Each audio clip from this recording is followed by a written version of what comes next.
Winning moment Bangladesh versus Netherland 3 match T20 সিরিজের প্রথম এবং দ্বিতীয় T20 বাংলাদেশ জিততে সক্ষম হয়। আর এই উইনিং মোমেন্টকে আপনাদের কাছে এখনই শেয়ার করতেছি। আসলে উইনিং মোমেন্ট শেয়ার করেও বেশি আনন্দ পাচ্ছি না, কারণ টার্গেট ছিল মাত্র 104 রান। আসলে 104 রানের ম্যাচ আপনাদের কাছে শেয়ার করে আমি ওই মজাটা পাবো না।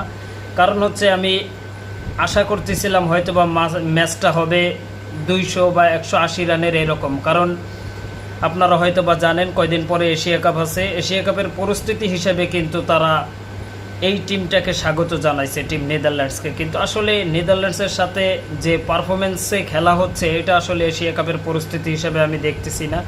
কারণ এই জায়গায় যারা বোলিং করতেছে ম্যাক্সিমাম অ্যাভারেজ পেজ হচ্ছে দেখা গেল 27 বা 30। আসলে এরকম পেজে খেলে কোনো অভ্যস্ত না। এশিয়া কাপে যারা খেলবে তাদের কিন্তু পেস থাকবে আপনার 140, 138, সর্বনিম্ন থাকবে 135। এরকম পেজে খেলতে পারলে হয়তো বা প্রস্তুতিটা আমার দৃষ্টিকোণ থেকে একটু ভালো হইতো।